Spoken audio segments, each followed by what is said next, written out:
तर पुण्यामध्ये दारुड्या पोरानं दोघांचे बळी घेतल्याच्या घटनेमध्ये पोलिसांच्या भूमिकेवरही संशय व्यक्त होतोय।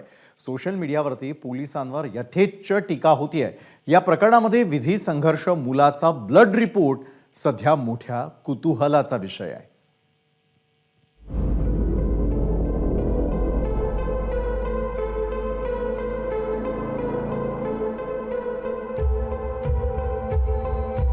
पुण्यातल्या या भीषण आणि बेदरकार दुर्घटनेला 4 दिवस होत आहेत।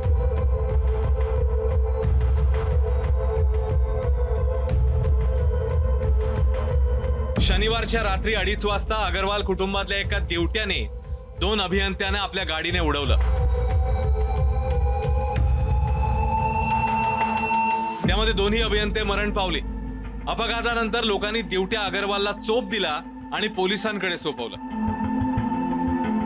अगरवालांचा दिवट्या शनिवारी रात्री 9 ते 10च्या सुमारास दारू प्यायला बसला होता। मध्यरात्री 2:30 वाजता त्याने अपघात केला। त्याचे ब्लड सॅम्पल दुसऱ्या दिवशी 1:30 वाजता म्हणजे 14 तासांनंतर घेतले गेले।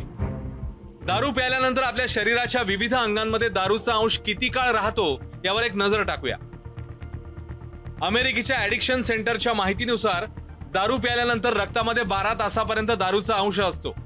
श्वासांमधून तो जवळपास 24 तासांपर्यंत राहतो। लघवीमध्येही दारूचा अंश 24 तासांपर्यंत राहतो। दारू जास्त ढोसली तर लघवीत दारूचा अंश 72 तासांपर्यंत राहतो। लाळेमध्ये 12 तासांपर्यंत दारूचा अंश टिकून राहतो। केसांमध्ये मात्र एकदा दारू प्यायलात की 90 दिवसांपर्यंत दारूचा अंश राहतो, असं अमेरिकेचं ॲडिक्शन सेंटर सांगतंय। कुठल्याही गुन्ह्यात पोलीस आरोपींना सरकारी रुग्णालयातच टेस्टसाठी नेतात, पण टेस्टसाठीच्या सरकारी लॅब हाताच्या बोटावर असल्यानं रिपोर्ट यायला वेळ लागतो। आणखी कशामुळे विलंब होतो याबद्दल पॅथॉलॉजिस्ट काय म्हणतायत तेही पाहूया।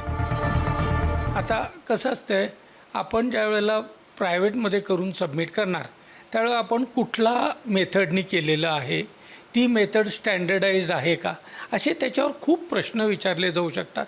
आणि मग त्या क्रॉस मध्ये एखाद्या वेळेला त्याची व्हॅल्यू कमी होऊ शकते। तेच जर गव्हर्नमेंटमध्ये केलं गेलं तर त्यामध्ये त्याचे रिपोर्ट जनरली कोर्टात आणि सगळीकडे ग्राह्य धरले जातात। म्हणून ते गव्हर्नमेंटच्या ह्याच्यात केलेले, फॉरेन्सिक लॅबमध्ये केलेले कधीही जादा चांगले। फॉरेन्सिक लॅब्स आपल्याकडे खूप कमी असतात, त्यामुळे त्यांच्याकडे एवढे लाईनअप असतात ह्या केसेसचे।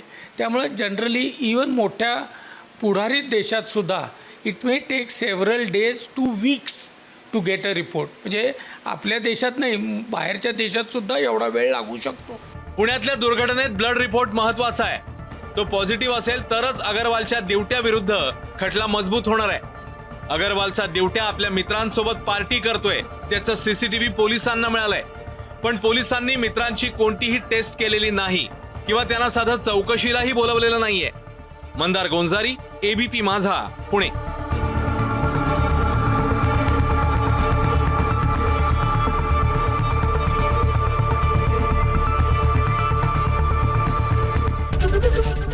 एबीपी माझा, उघडा डोळे बघा नीट।